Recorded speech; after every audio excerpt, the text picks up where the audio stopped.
What's up, Internet, and welcome back to the Engadget Podcast. I'm Senior Editor Devindra Hardwar, this week joined by podcast producer Ben Elman. Hey, Ben. Hello.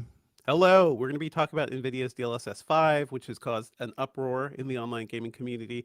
So we've got a special guest on for that. And yeah, we'll talk about the state of Xbox, and we've got a bunch of news to dive into too. But as always, folks, if you're enjoying the show, please subscribe to us on iTunes or your podcatcher of choice. Leave us a review on iTunes and drop us an email at podcastinggadget.com. We also do live streams Thursday mornings, typically at 10:30 a.m. Eastern, although this morning it's a little early. It really moves around depending on the guest sometimes. So just tune in, keep an eye on our YouTube channel if you want to see us on the live stream. And yeah, once again, drop us emails. We've got a listener question we'll be diving into this week. So stay tuned for all of that. Let's get to NVIDIA's DLSS 5, which has been a really fascinating thing to see the audience respond to online. And joining us to talk about that is Anshel Sag, VP and Principal Analyst at Moor Insights and Strategies. Hey, Anshel, how's it going? Pretty good. The show is over for me, so I'm, a little bit more chill. I had a decent night's sleep last night. But yeah, it's DLSS is definitely of all the things that have been announced here. Yeah, it's totally wild. And for the live stream, Anshul is coming to us from a 5G connection because hotels. So just whatever happens with the live stream connection, just sit tight, folks. But let's talk about the LSS 5 because this kind of came out of nowhere. I didn't really expect Nvidia to be even announcing something like this at GTC. DLSS 4.5, the most recent version that they talked about, I don't think isn't fully rolled out yet. They announced that that's coming in April. That one is going to bring dynamic frame generation, so it's going to like move the frame generation depending on what your system needs. And that seemed like a big leap. But for DLSS 5, Nvidia unveiled this technology which they're saying it's a neural network mapping at the pixel level to deliver photorealistic lighting and materials to games. So we saw a couple examples of this. The most notorious one is Grace from Resident Evil Requiem. We see a filter of her before, which I believe is the path traced, ray traced version of her, which looks like a typical 3D character, really highly detailed. And then they flip on DLSS 5, and all of a sudden she has a lot more detail around her face, but also what looks like makeup, what looks like mascara. It looks like a yassified version of Grace. And that was the first thing when Jensen Huang was showing it off. That was the first thing everybody saw. That was what people were seeing online. And I think the immediate response was like, "No, what what is going on here?" We also see a version of Leon in DLSS 5, and he just has more detail around his face. There are other versions too. There's stuff from Starfield, the Harry Potter game, and it adds detail to people's faces, which looks like it doesn't. It looks like a completely different model or a completely different person. Anshul, you were there for the announcement. You also saw a bunch of demos in person. How do you feel about this version of DLSS? Um, I, I would say that I totally understand where people are coming from. If all that they've seen were like those first two images, which I think is probably 80% of people. I had the opportunity to see this demo kind of right after the keynote. So I didn't know what my meeting was. They put a meeting on my calendar after the keynote. I had no idea it was going to be. I was also surprised by DLSS 5 because, to your point, Mhm. 4.5 wasn't even fully out there yet. Um, why would they announce 5? Um, and on top of that, you know, there really wasn't any need for it because I think 4.5, a lot of people were impressed with what they were doing already. Yeah. Um, so it was just like I got the demo. I sat there for like a good half hour to an hour. I don't remember how long anymore now. And I would say that it definitely feels like it's not finished, first and foremost. Hmm. Um, you know, when I was asking for details on things, they're like, it's not done yet. We're not ready yet. Uh, in the fall, we'll give you more details. So, I think a lot of people pointed out it's running on 25090s right now. So it's really not commercially viable yet. But also, some of the demos I saw were really jarring in terms of the before and after. Hmm. But then if you really looked at it closely and went back and forth and back and forth, you notice that really what happened is the character model was not developed with this technology in place. So some of the mistakes or some of the choices that the designers made don't really fit for this technology. And as a result, they look weird or they look wrong. But then some other models, you look at them, you're like, oh, actually, I see it. Like, this is just relit much better. Mm-hmm. um, and and the ones that are done well, they look way more photorealistic, which, something that my friends and I have talked about is like that's kind of been the goal since we've been playing video games and asking for better and better image quality is we've been asking for photorealism. So that's kind of been the the north star for a lot of this. So when they deliver that photorealism, um, sometimes it's such a big leap that it feels unnatural. And I think that combined with people's perception of AI right now, especially in gaming, um, I think that's kind of forced some of these very emotional reactions. Some of them are valid based on like what the actual, final result looks like compared to what the original is. But Mm-hmm. truthfully, the whole body of work, um, I see what they're trying to do, and it actually does make a lot of sense. I think the important part here is that none of these games were developed with this technology in mind. So I think when we get a game that launches with DLSS 5 fundamentally baked into the game, I think it will look very different.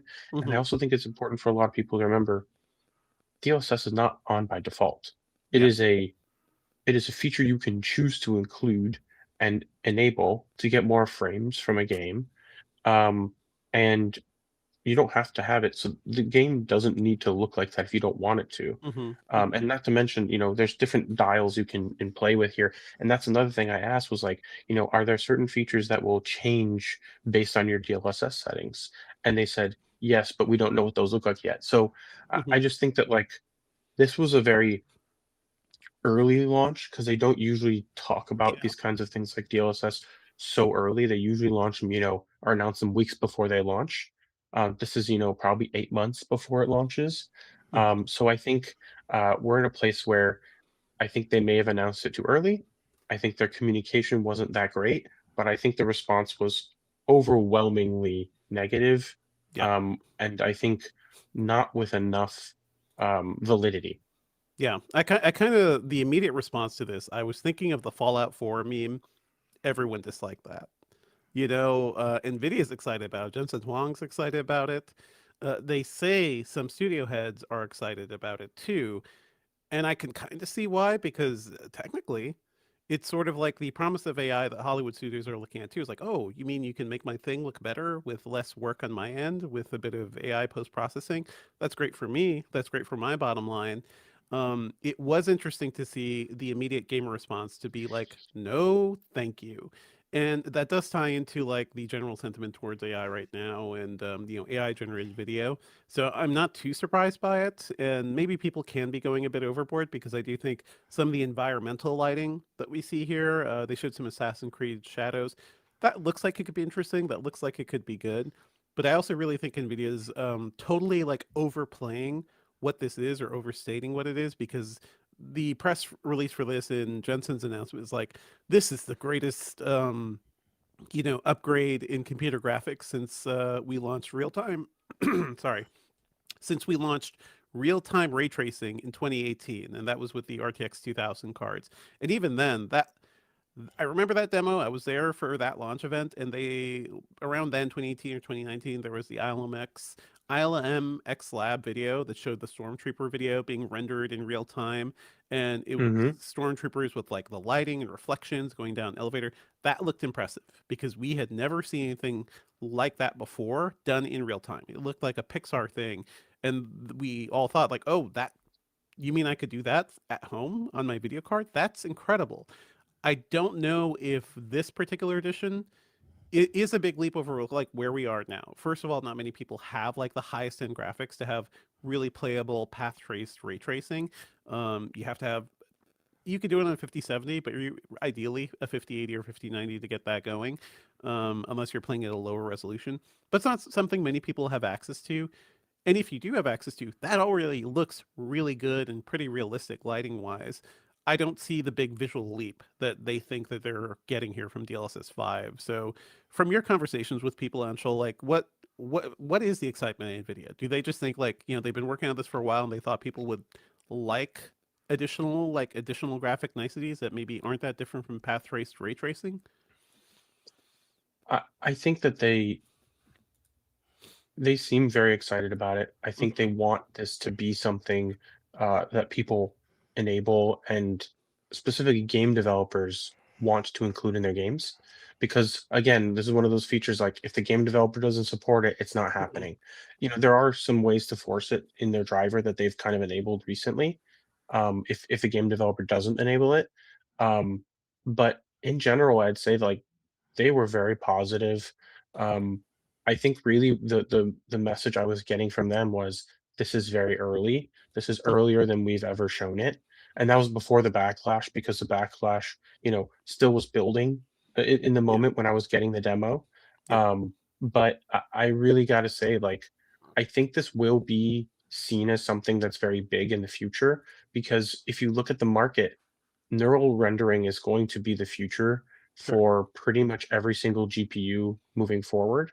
And NVIDIA has kind of been the leader in enabling new features in graphics almost every single generation.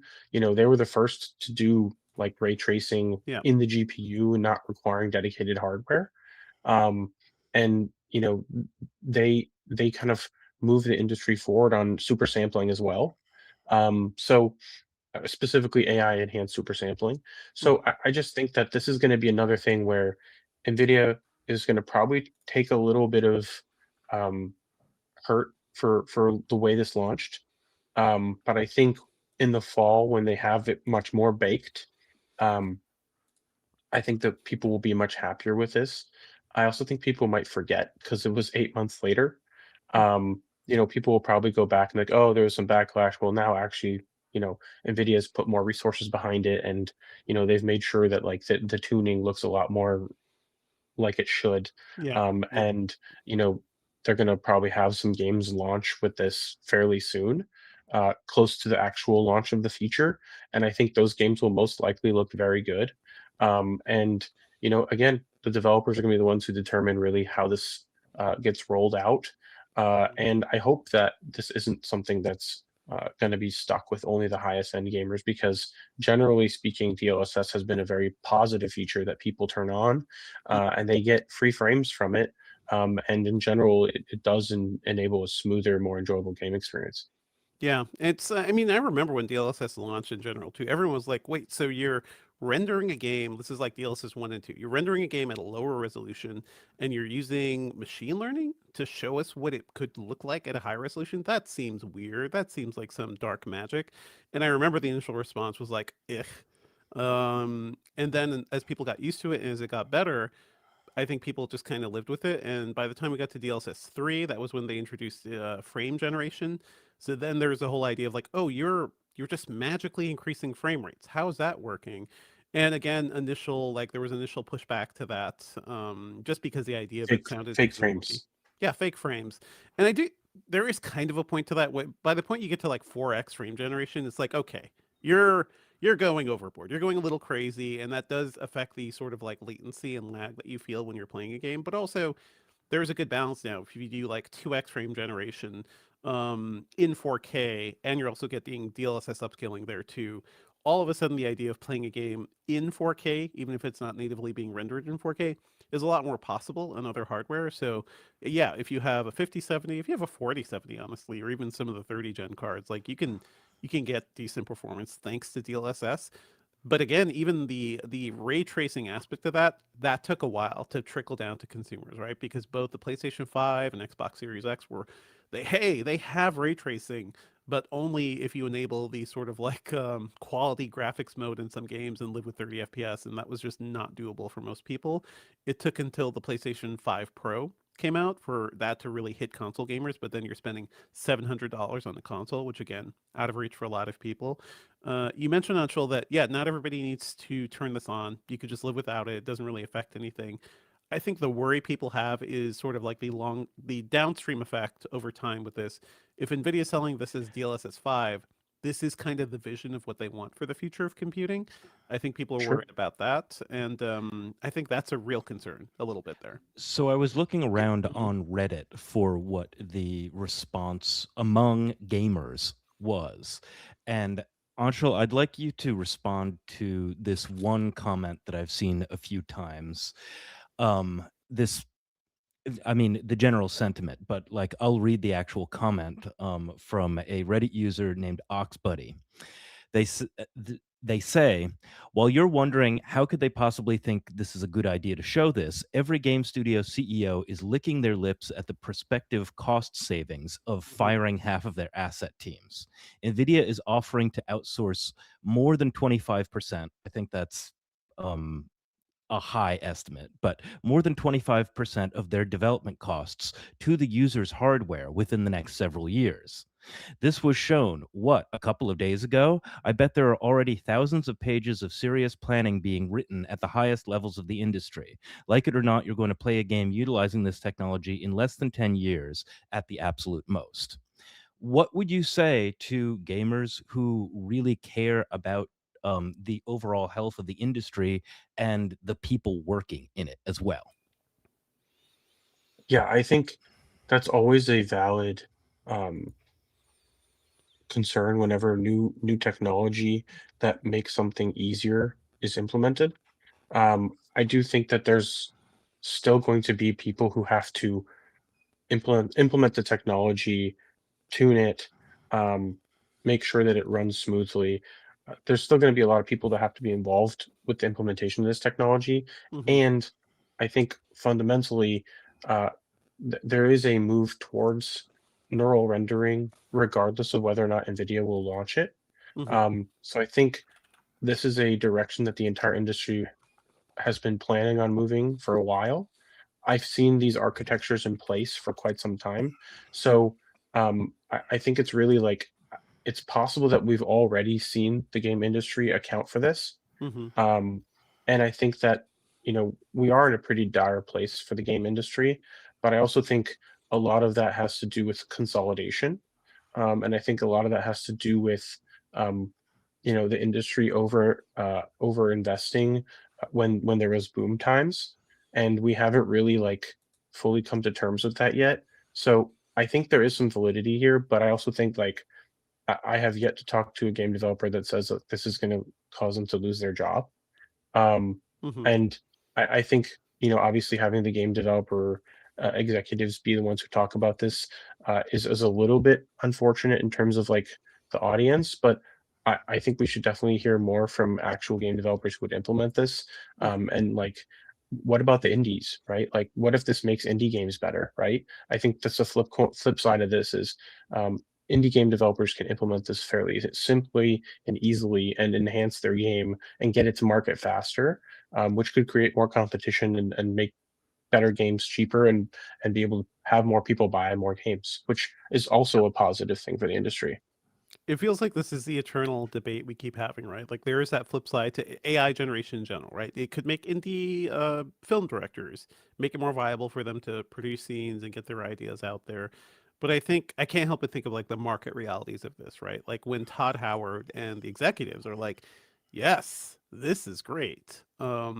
That hits a little different than if the designers and artists who actually built those models and built those worlds were responding to how this technology is changing their work. So to me, like that's I'm not hearing from the artists. I'm not hearing from the people who designed Grace or the actress who she was initially modeled on too. And the whole Grace thing is kind of interesting because that scene, if you guys haven't played Resident Evil Requiem, the scene that is taken from is the very beginning of the game where Grace is a terrified, inexperienced FBI agent who's going to the hotel where her mother was murdered. Like she is not preparing for a night out. She has no makeup. She is like she is not in a good place. So Yeah. to yassify that version of that character, like she's not in makeup to go explore this murder, like to explore like what's happening here at a place that traumatized her. She is a person dealing with PTSD. So that's also what I'm thinking about when it comes to artistic intent. Like I think overall this stuff was demoed too early. They didn't really think about the sort of like public reaction to these things. I am kind of worried about the homogenization of the look of some games or the look of models. And I think the ultimate thing, the thing we see here is kind of what we see with AI video and AI pictures. When stuff affects human faces, people notice that, people recognize that, and they can sense the uncanniness of it. They can clock some of the weirdness of it. And I also wonder if like the goal for true photorealism is something that's not something we'll want for every game. We don't want Oh that yeah, I like was literally Tears just of the about to Kingdom. say that. Yeah, yeah. Like the idea that photorealism is the goal Hmm. is, I don't know, that feels like an idea stuck in Yeah. like 2008 or something, because that was also before like the big blooming of the indie developers, and you would just see how much artistic leeway people had. You know, Hmm. you have the ability to make a game look like whatever you want, and you want it to look like real life. I've seen real life. Yeah. It's fine. It's totally fine. Anshul, I know you're in a rush to the airport soon. So any final words on this? Any final thoughts? Yeah, I really think that um, the way this was launched just did not did not land. Hmm. I think if everybody was able to see the demos, I think they would have a much different opinion. Some people might not, but I think a lot of other people will. I think to your point, the environmental lighting thing really hit much stronger, I think, than the Hmm. facial lighting did. But also, you know, I'm a photographer. You know, I've messed around with lighting in games a lot, and to me, it mostly seems like lighting. But Hmm. you know, when you light things that weren't intended to be lit sometimes, uh, they really do change quite a bit, and I think that's I think what has hit people the hardest. And I think that in 8 months or whenever this ends up actually launching, I think people's opinions will be different. Some people's opinions will be unchanged, but in general, I think I agree with you that this was way too early, and this is very un-NVIDIA of them. So I think they got a little too excited, a little bit ahead of their skids here, and I think that's part of what happened here. It is funny. Executives just get overexcited about AI, and they're like, "Everyone's gonna love this. Everybody wants to see Windows recall or whatever Copilot feature we have." And turns out regular people aren't always as excited as they are. Thank you so much, Anshul. Where can people find you on the internet these days? I am everywhere. I'm on Twitter, I'm on Blue Sky, I'm on Threads, uh, I'm on Instagram, I'm on TikTok, all Anshel Sag on all of those platforms. Thankfully, I have a unique enough name that I own all those tags. Yes, I know how that is. Yeah, keep the keep your unique name identifier going. Check out Anshul's stuff, and thank you so much. Thanks a lot, guys. All right, Anshul, just take that recording before you leave. Please upload it somewhere and drop a link to me. Just Or in send the a link car or something. I mean, or if you're where. on Yeah, 5G anyway. yeah. But send us your audio in WAV format, please, and we'll get this up soon. This is gonna go up later tonight. Okay. Sounds good. Awesome. Safe travels, man. Thanks. All right, we're gonna move on with the rest of the show. Audience sit tight. I actually have a couple of things we're gonna go back to around this topic too, just to round it out. Yeah. Can you put um, Kelly's Blue Sky post, or no, Ashley's Blue Sky post up Yes, on I'll the put that up. shared window? Okay. And Also, Declan right now is saying, but doesn't everyone love Polar Express? exactly, exactly. Okay. I'll bring us back in for a couple final words, and you can bring up Yeah. Ashley's post. Okay. Okay. All right.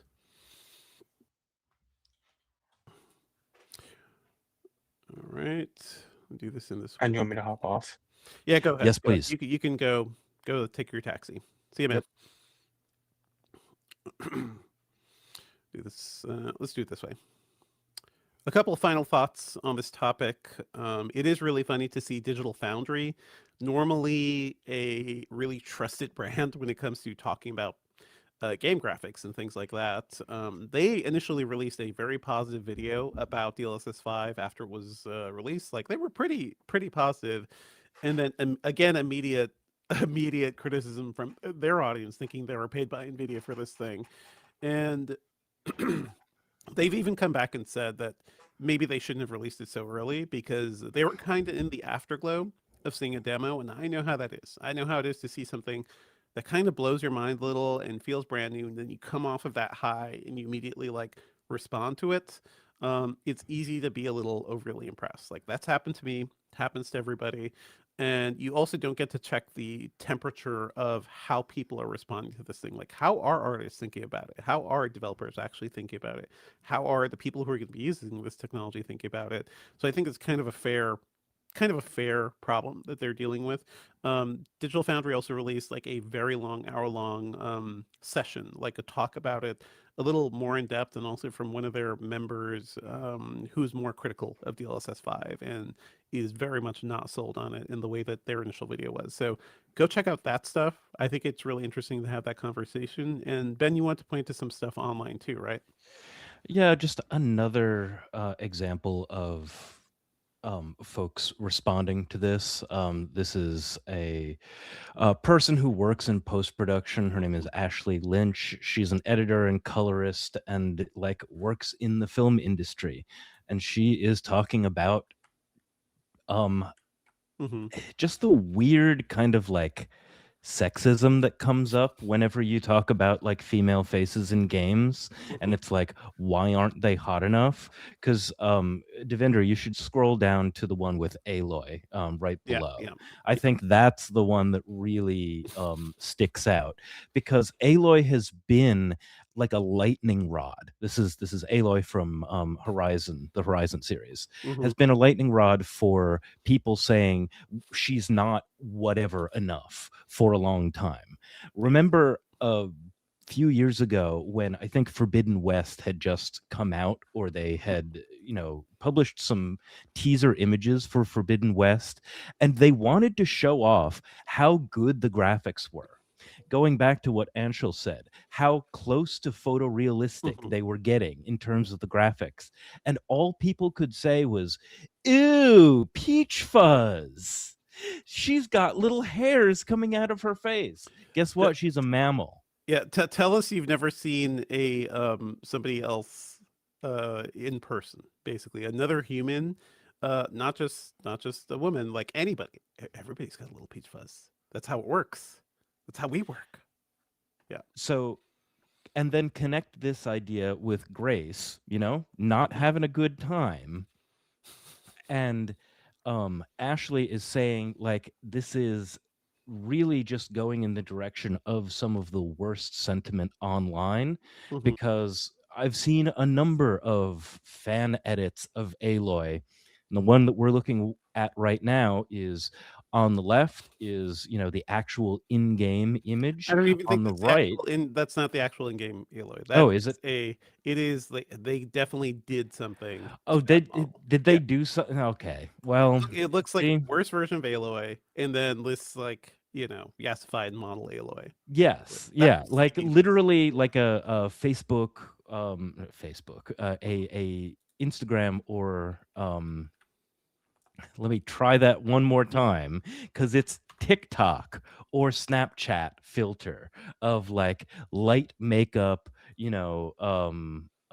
like freckles, whatever it is, um, like that isn't accurate to Aloy's character or the entire world of the Horizon series. Hmm. Like, they live in a weird world where sometimes there are outhouses and sometimes there are giant mechanical beasts.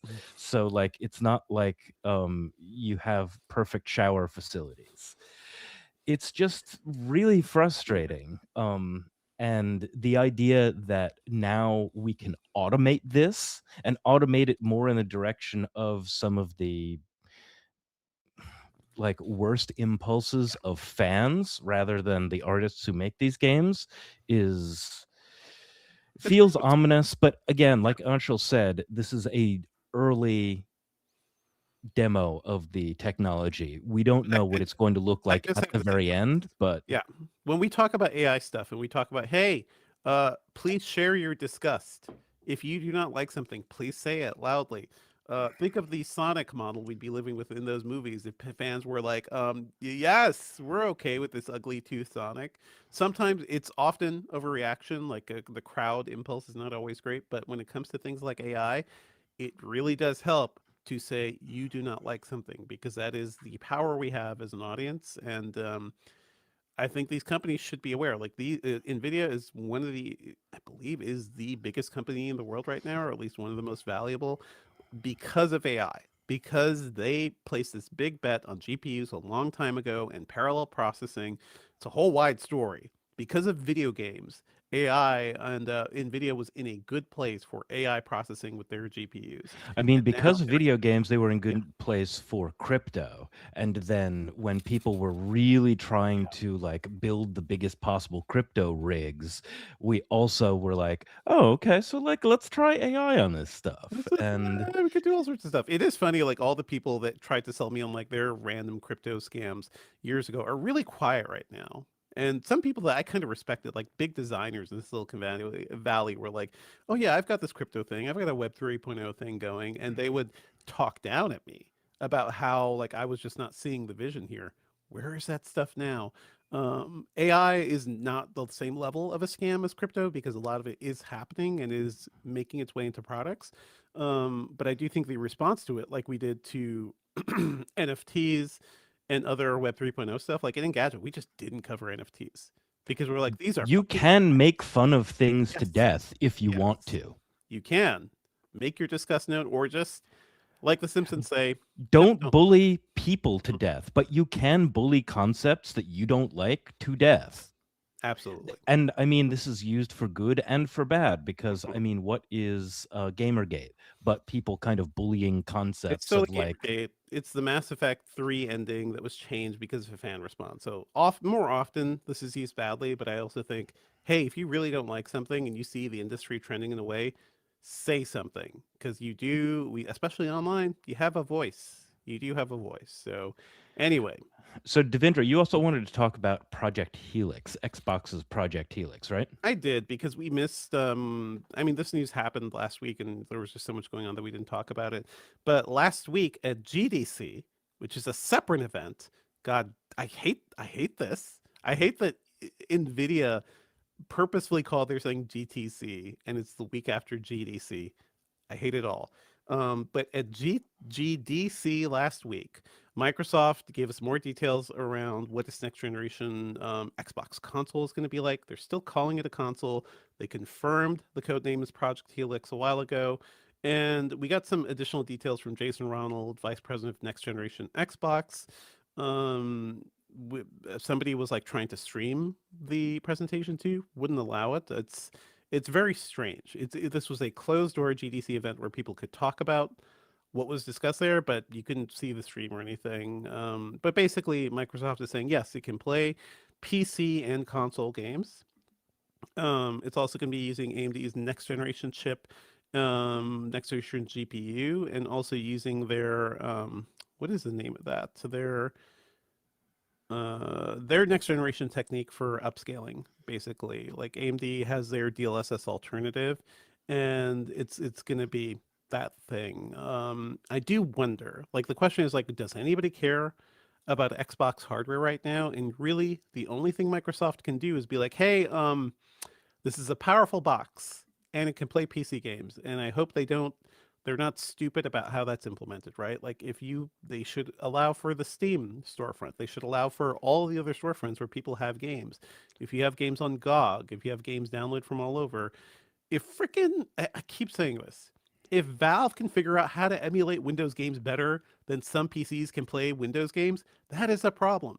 You are Microsoft. You should be able to try to fix this. So Xbox is not in a great state. Like I don't think they have much brand equity right now. But I think that initial reaction to the Steam machine from Valve is a sign that people would be down with something like this. People would be down with a box that sits by their TV that can play some PC games.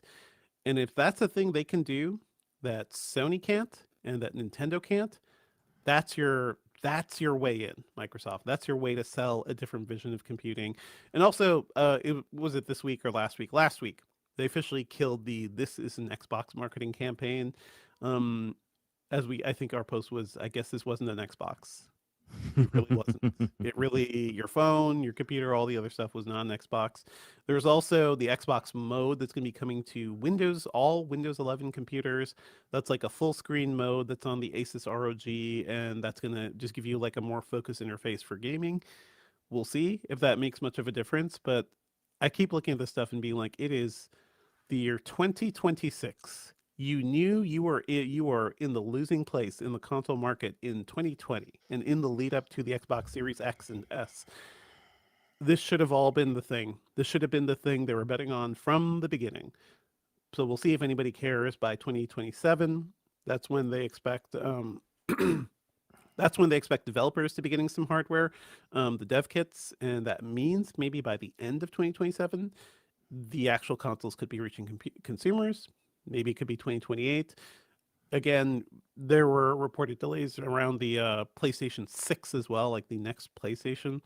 This all seems like it's coming soon, but folks, it has been 6 years since the PlayStation 5 and Xbox Series X and S were launched. So this is the timeline of a console launch. It may be a little delayed because of the RAM shortage and component shortage and all that stuff. So I guess we'll see.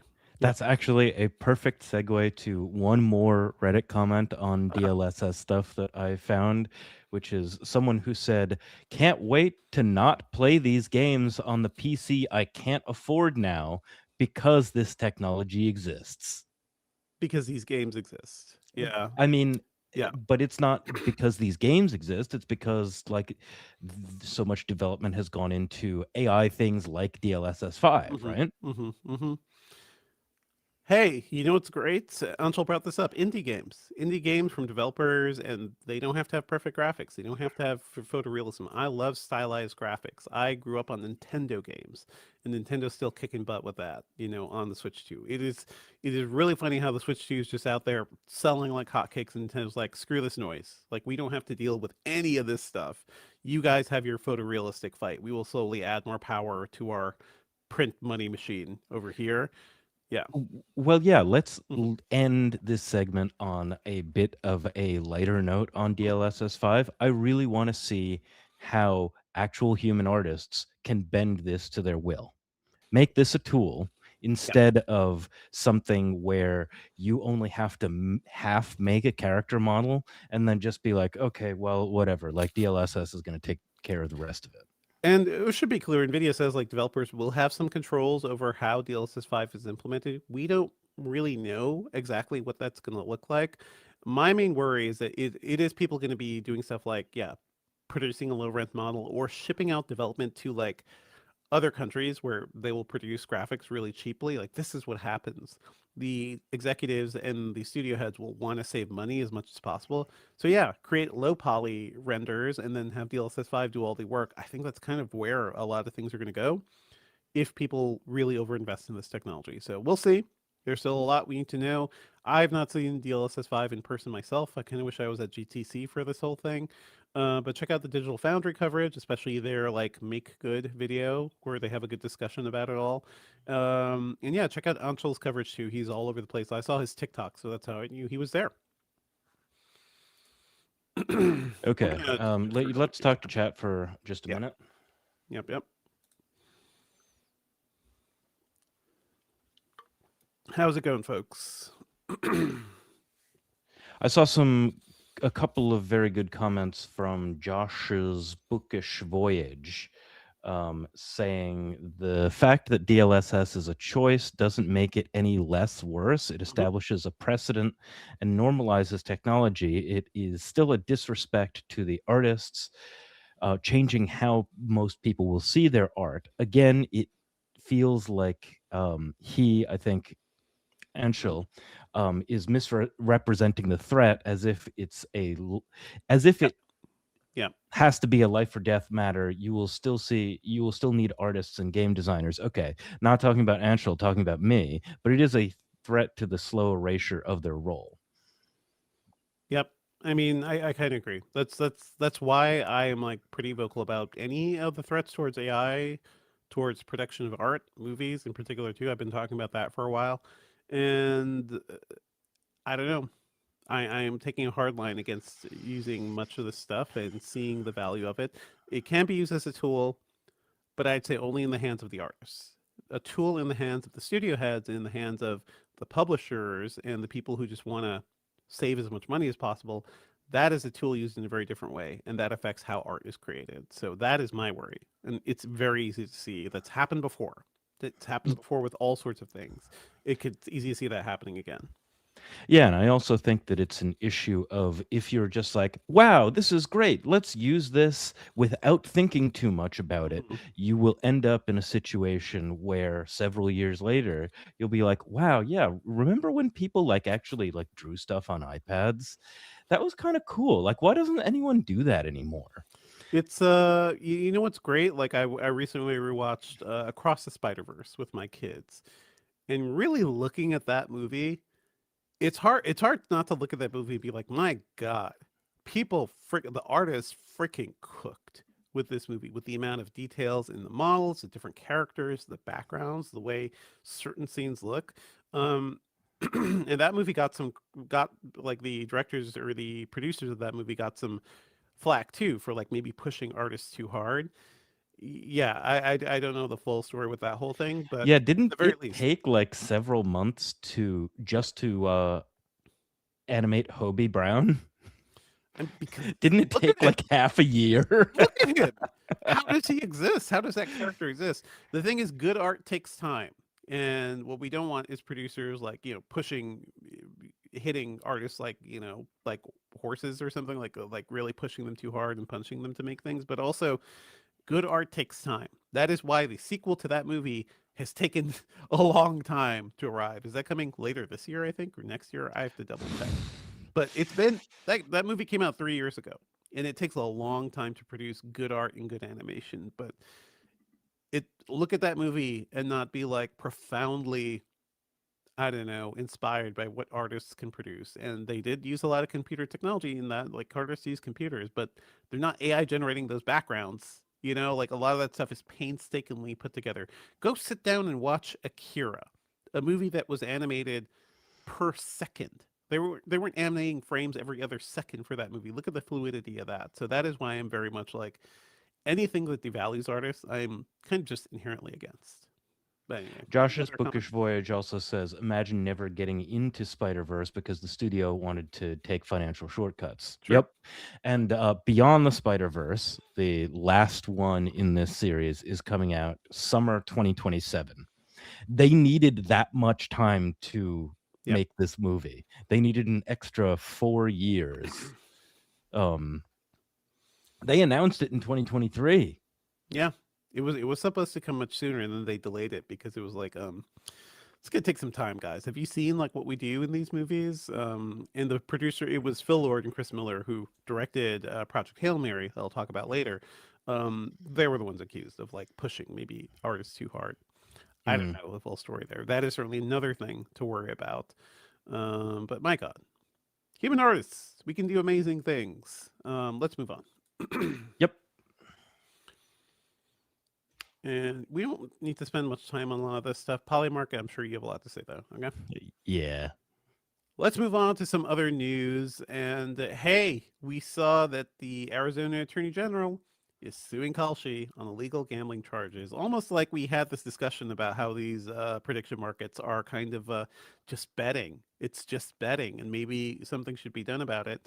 Let me see here. The state's Attorney General, Chris Mays, said Kalshi may brand itself as a quote prediction market, but what it's actually doing is running an illegal gambling operation, taking bets on Arizona elections, both of which violate Arizona law, end quote.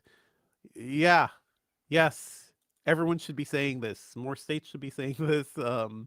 We should not normalize what these things are doing. Like we have some stories related to Kalshi and Polymarket right now. You want to bring this up, Ben, right?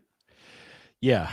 So again, like the entire thing about like Arizona suing Kelshi is this is just like the beginning of a much longer story. Hmm. And as I've been saying for several weeks in a row now, I think the biggest like boon to news people and news consumers is that now there's going to be a bunch of legal discovery, and eventually you're going to be able to read like internal emails at Kalshi of what people were saying about like certain bets, Mhm. and that's going to be very interesting. But I want to focus on how a bunch of gamblers have been emailing this reporter at the Times of Israel, threatening his life Good if God. he didn't rewrite an Iran missile story. This is centered on the Times of Israel's military reporter, Emmanuel Fabian. So he interfaces with like the IDF, talking about like things that the IDF is doing, and also like recently, in the last several weeks of the um, regional war started by Iran and the United States, Iran has been like launching missiles at Israel. And of course, people have also been betting on it on the prediction markets. So he said, like, okay, so a missile fell in this area, and no one was hurt. Thankfully, it was in an open area. There was an explosion. Um, you should know about it, but it was overall like no big deal. We'll need to clean it up, and everybody be careful. Then he gets an email saying, regarding your Times of Israel report that described today's launch as an impact, the municipality later corrected their response to clarify what fell was an interceptor fragment, not a full missile, the email claimed. The reporter was like, no, I talked to the IDF and they said it was a missile.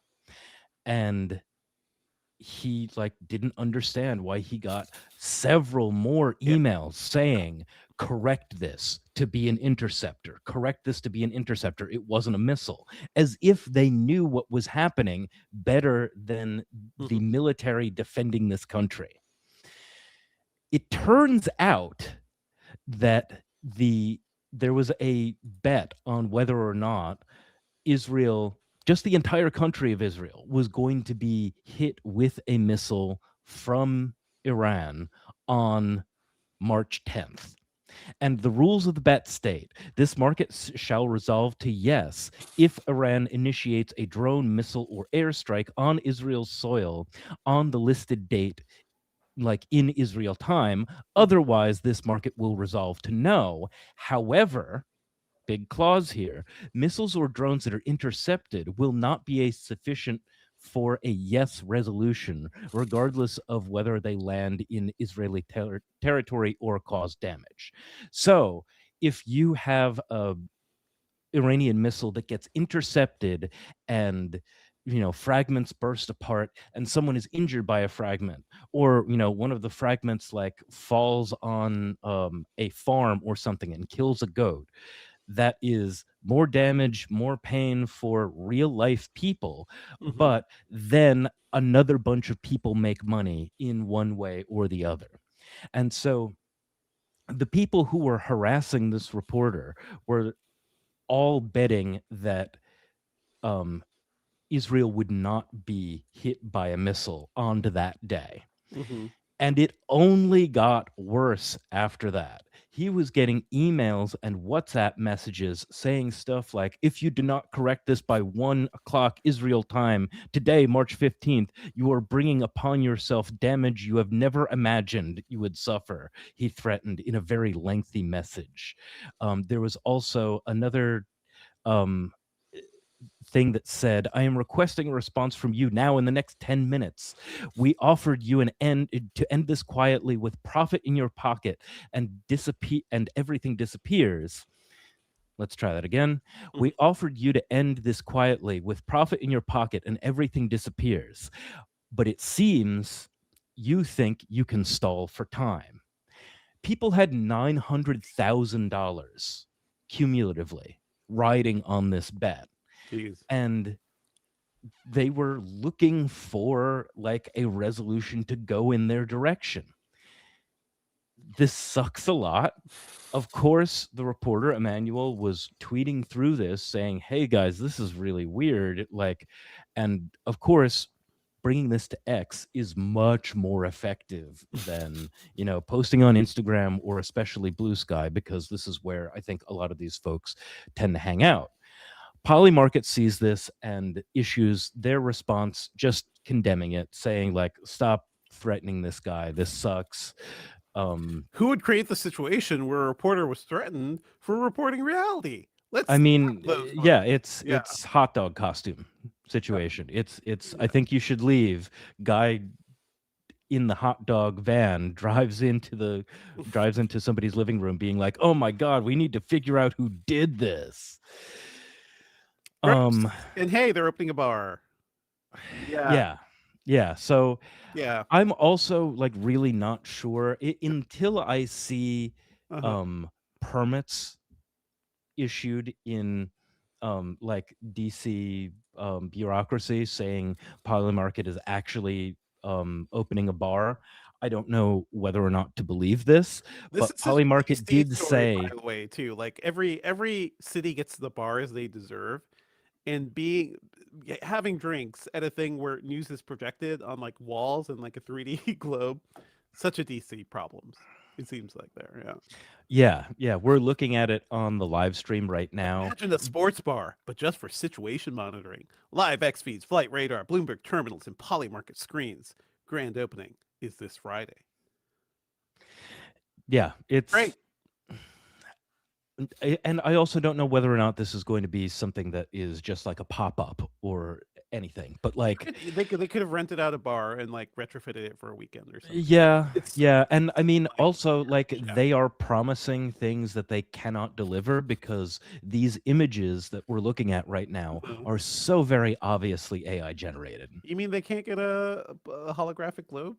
I don't think it's necessarily a holographic globe. I think It that could just be it's, a big like a screen. children's museum, like internally lit globe, but still, like, it's not going to look as good because that's not a real image. That's definitely not a Yeah. picture of something that exists in real life. On Yeah. top of the fact that a few pictures later, they depict, a highball glass and like a smoldering cigar.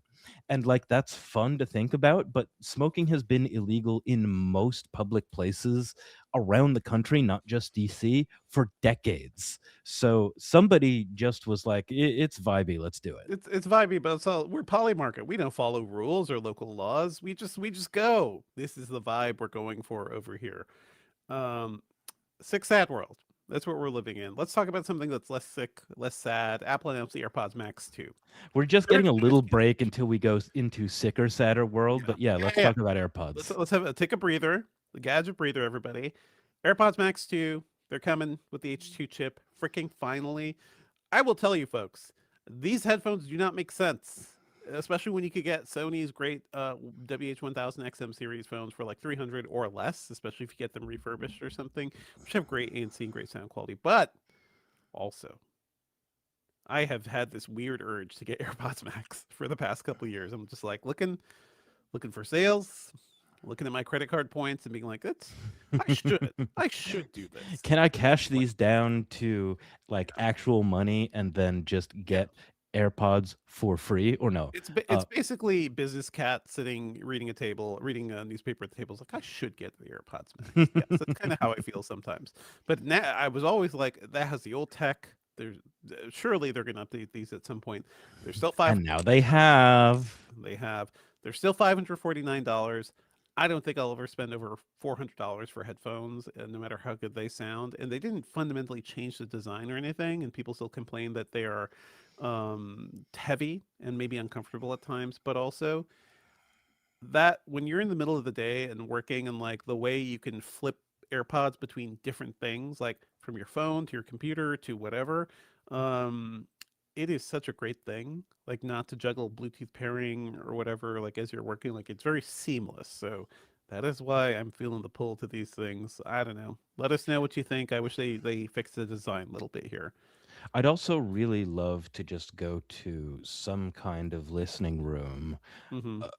and try AirPods Max head to head with the classic Sony Probably WH-1000s. do that. Like you live in New York where there are audiophile things.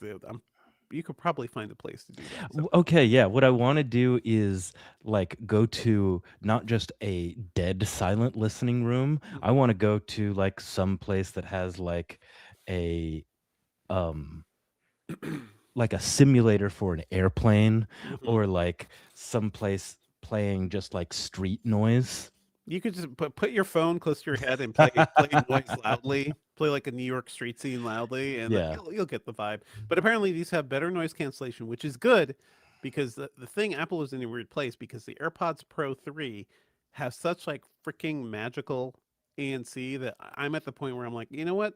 I don't need to put on the Sonys when I'm on the airplane. Like in some ways, the AirPods Pro 3 deliver better noise canceling, tiny little earbuds deliver better noise canceling than Sony's big over-ear headphones, and I have the XM5, so that's a pretty modern one. Anyway, this is coming. It's expensive. It's Apple stuff. Give me some credit card point discounts or something. Like those deals are always good. Let's get back to the bad news, Ben. Even more bad news. X is being sued by teens who say that Grok made CSAM with their photos. This is stuff that we knew about already because this was happening at the end of last year and the very beginning of this year. I didn't know. Mm-hmm. I read the press release from the law firm that filed this suit, and they cited a figure from the Center for Countering Digital Hate that estimated that Grok generated approximately 3 million sexualized images in the time that it was active. So from like late December through Mm-hmm. like early January, need to look up again like when Grok spicy mode was deactivated, but like that's a relatively short amount of time Yeah. for people to be going that hog wild or wild on their hogs with these images. And so this Center for Digital Hate report also said like there were approximately 23,000 images depicting apparent children. Mm-hmm. And Okay. yeah, that's terrible. Every So time we say XAI, we have to say Elon Musk's XAI. Like just yes. this is it. This he owns this. We've talked about this.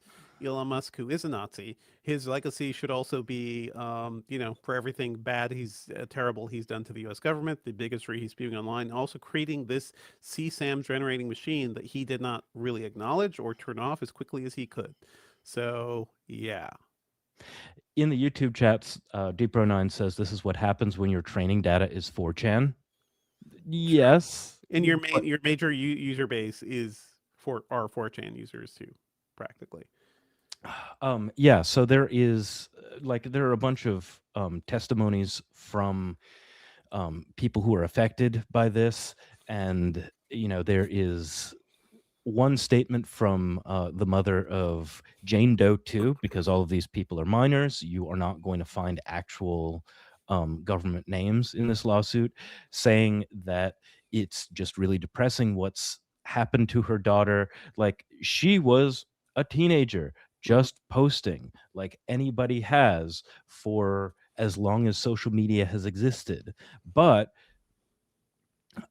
now people can actually like take the pictures that you've put on Instagram and do nefarious things with them. The statement goes on to say that her excitement about everything she'd experienced in her senior year of high school is just tainted by the fact that she feels like she can't have photographic evidence of this, and especially can't post photographic evidence of this because I mean, she would want to celebrate the moment, all of these really important Mhm. milestone moments, like with her friends online. But you can't do that when somebody online that you might not even know.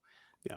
This person might not even be in their community. They just see someone and they're like, I want to make something nasty out of this. It's It's hey, this is all tremendously depressing.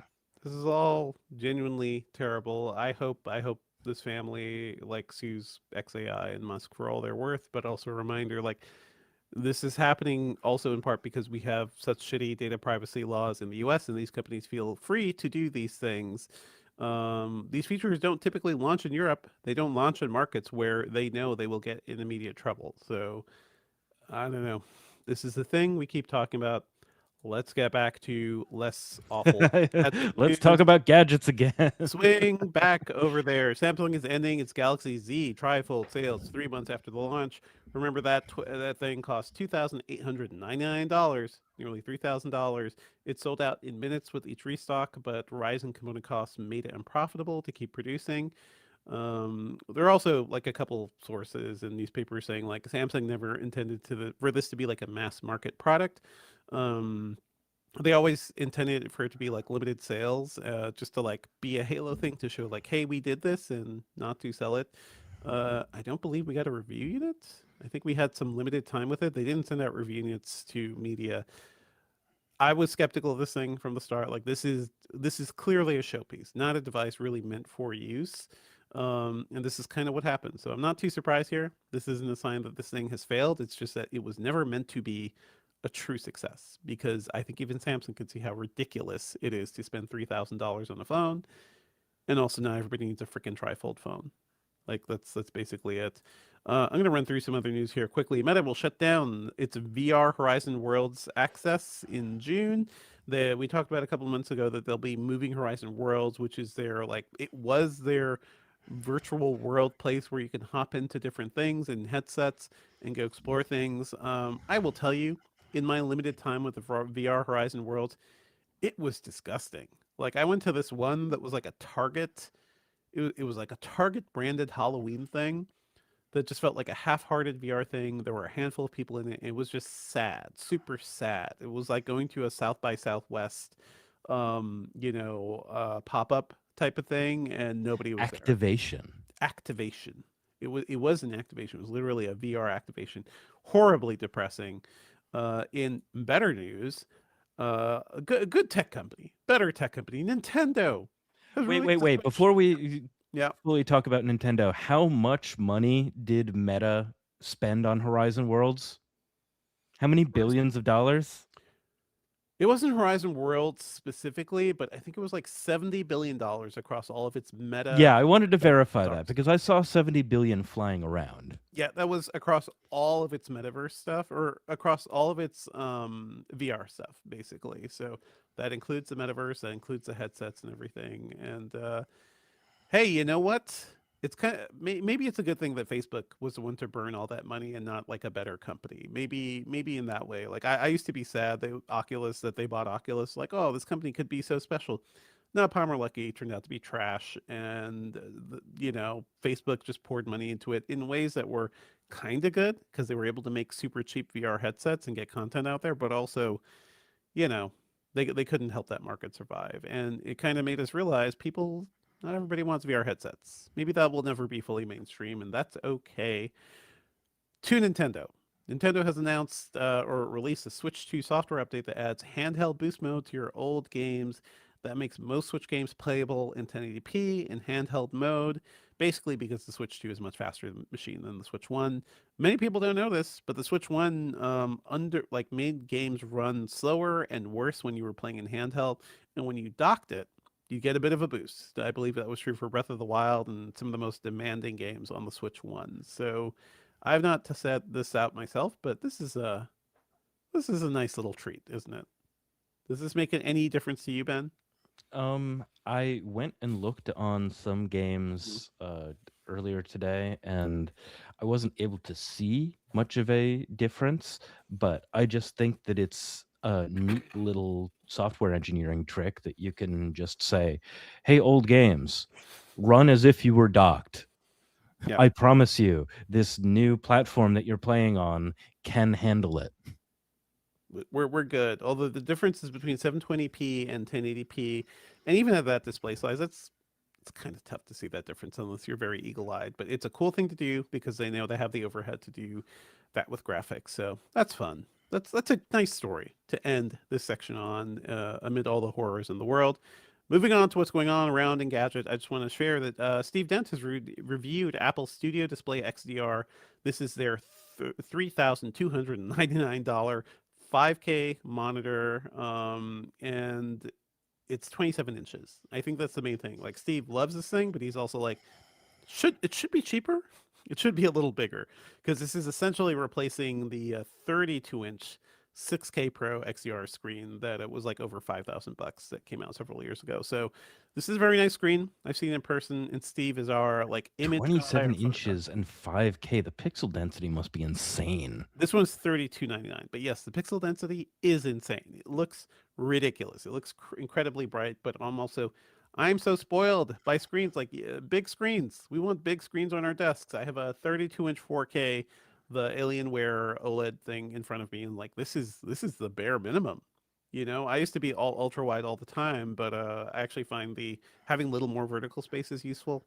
32 guys, 32 inches to 40 inches is like a great sweet spot for most desks. I do not adhere to the 49-inch ultra wide thing. It's too much.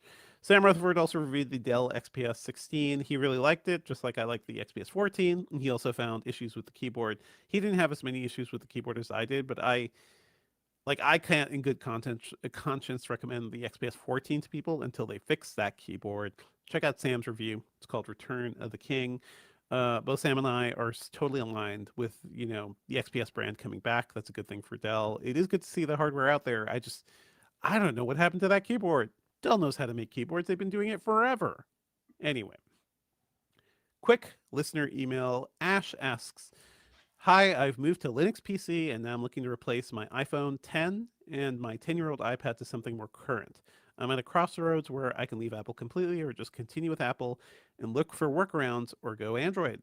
Also looking for an iPad replacement as well, but it has to be under $1,000. Any recommendations? This is a really interesting thing. I'm hearing more people moving towards Linux desktops and laptops, especially as they not really moving away from Apple, but certainly moving away from Windows. I'm hearing that quite a bit. I will say you can totally continue to stay in iOS and use Android, or use Linux with iOS, but you won't get like the great benefits you do if you're using Mac OS, like all that great integration. So you could also go Android and just save a lot of money, and certainly your phones would be cheaper. You've got like a sea of options for Android, right? So I think if you're a tinkerer, you may want to see if you can get your hands on the OnePlus devices, because people really like those as a combination of like decent power, decent capabilities. Samsung's flagships are like the iPhone equivalent. The Pixel phones are always good too. So you've got a lot of options. Do you want to do AI stuff? Do you care about camera stuff? That's kind of where you have to make the choice there.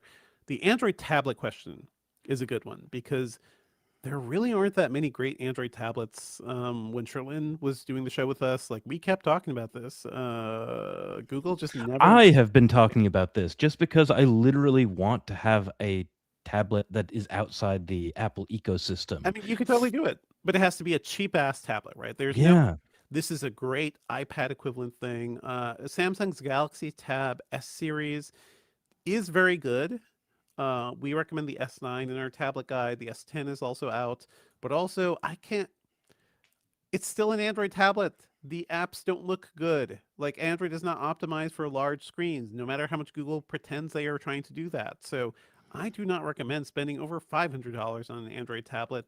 I did see that Samsung released this thing called the S10 Lite last year, and it is currently $283 on Amazon or on Walmart, and it retails for typically around $350. So this is a 11-inch screen, 90 hertz. It's a basic LCD, but you want to play around with an Android tablet, a $300 tablet? That's fine. That can browse the web. That can do stuff. Yeah, you could. I would totally recommend this. I do not recommend Amazon's Fire devices, because those are literally cheap hardware. They're there to sell ads for Amazon. They're just not very good. Even their faster Fire tablets. So if you want to be a tinkerer, you want to do fun stuff with your tablet, look at something like the Samsung Galaxy Tab S10 Lite. $283 on Amazon. That's pretty good for a tablet. I'll say that. And yeah, in terms of what I'm working on, just go check out my MacBook Pro M5 Max review. The 16-inch version went up this week. That's pretty good. Ben, I've been talking for a while. Any pop culture picks you have for us this week? I don't think I've talked about Ball Pit. I think Hmm. other people have talked about Ball Pit, Yep. Ball X Pit. Ball I expert. enjoy Ball X Pit.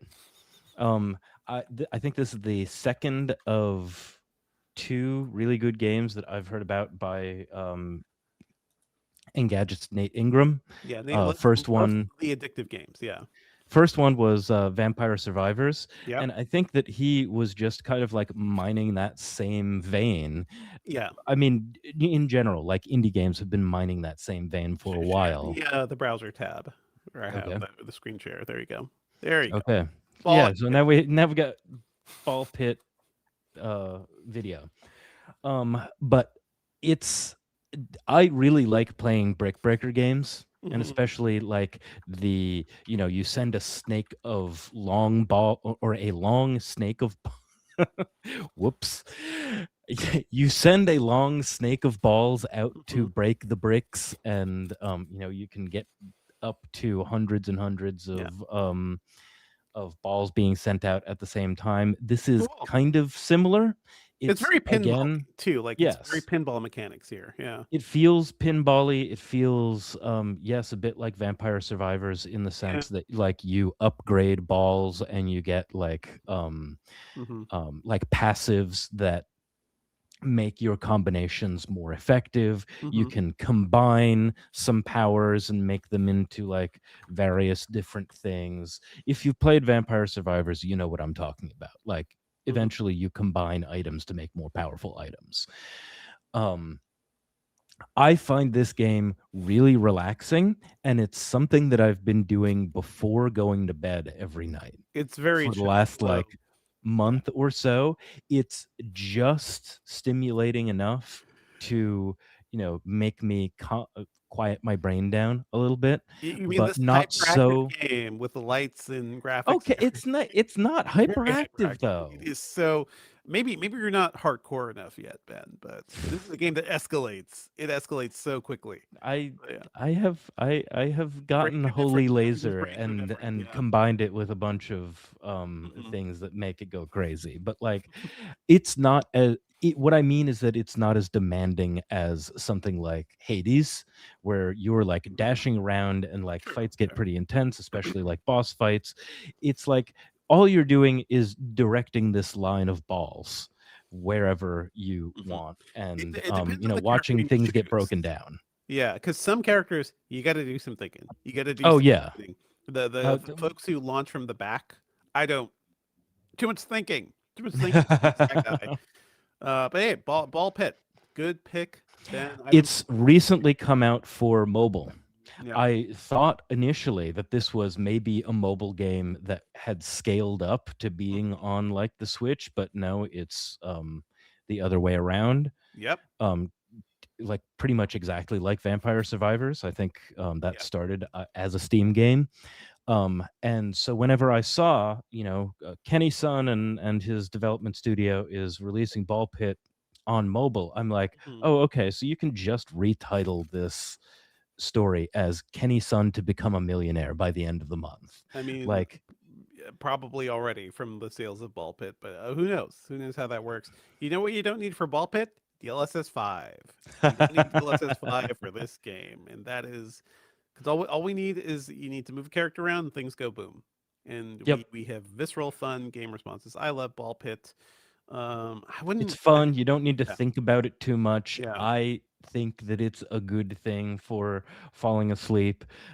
It doesn't matter all that much if you yeah, lose too. So if you're kind of only half playing it, yeah. this is a perfect second screen activity. And I'm not usually the sort of person who likes to do second screen sort of Mhm. things, but like I've been playing Ball Pit and listening to Pablo Torre Finds Out, and it has been just a wonderful experience. It Yeah. feels so good on my brain.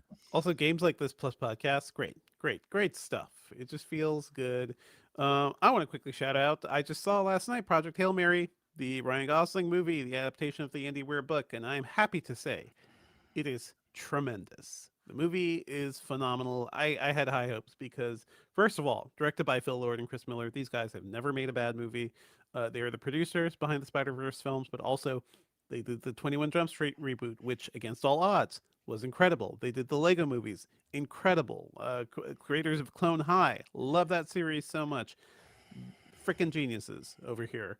And Drew Goddard, a Buffyverse writer, a Whedonverse writer who adapted The Martian. He's a big reason the Martian movie is so good. He is back here writing the script, and this movie's funny. It's joyous. It's adventurous. It also is like very much. It is very helpful in a way that maybe feels necessary right now, as it seems like the world is falling apart. This movie rules. It is fantastic, and it's 2.5 hours long, and for pretty much two of those movies, it's just Ryan Gosling. It's Ryan Gosling and not a big spoiler because this is in the marketing, but Ryan Gosling and a little rock alien friend, and that's it. What a testament to the power of Ryan Gosling too, like an actor who can be funny but also can really just hold his own and hold our attention for so long. Always love the guy. Check out what was it, Stuntman, the one from a couple of years ago, Fall Guy, criminally underwatched action movie, but I loved Fall Guy. So if you love the goss, if you like Andy Weir stuff, this is tremendous. See it on the biggest screen you can because there's some really nice IMAX framing around this too. Great space imagery, some really dramatic scenes. I love seeing space films on the big ass IMAX aspect ratio. Highly recommend it. See Project Hail Mary. It is coming. It's coming this weekend. It comes out March 20th. So check that out. I think you can wrap it. Yep, we'll stick around to talk to chat for a little bit, but it's always nice to be able to get to editing earlier, so I don't think we're going to stick around too long. Yep. Anyway, that's it for the episode. Thanks, as always, for listening. Our theme music is by game composer Dale North. Our outro music is by our former managing editor, Terrence O'Brien. The podcast is produced by me, Ben Elman. You can find Devindra online at Devindra on Blue Sky, and I talk about movies and TV at the Filmcast at thefilmcast.com. Send me your recommendations for games that adhere to I want shorter games with worse graphics, and I'm not kidding, to Hey Bellman on Blue Sky. You can email us at podcast@engadget.com, especially if you want more tech advice. We love doing listener mail. Leave us a review on iTunes and subscribe on anything that gets podcasts. That includes Spotify. Thanks, folks. We're out. Deeper Nine, hello. I have seen the AI doc. Yes, I want to hear. Okay, can you tell us like a little bit about how you felt about it? Because I know like a full review is coming. If you are listening to this podcast, Ben, everybody, you're not going to learn anything new here. Like it is very much a mainstream. Hey, is AI good? Is AI bad? I don't know. Where do we go next? It's very much one of those, but it is okay. So if people don't know anything about rationalists, this will be their introduction to Yudkowsky.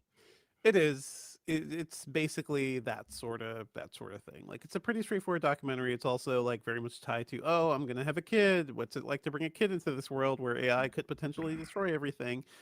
It is delving into those anxieties, and I'll be writing up a review. It's worth watching. Yeah.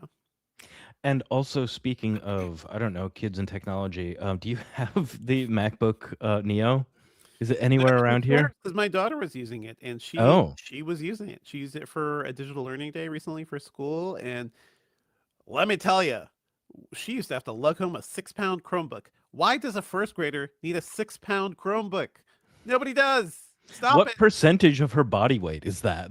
It was she would be like walking backwards because like that's the computer the schools have, and it's cheap and it's easy to deploy. But my God, it is awful.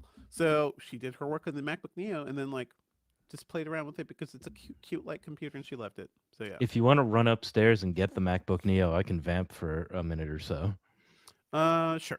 We can show it off. Okay. Yeah. So chat, talk directly to me. It's Ben time because we're going to do a quick show off the MacBook Neo for anybody who hasn't been to an Apple store recently.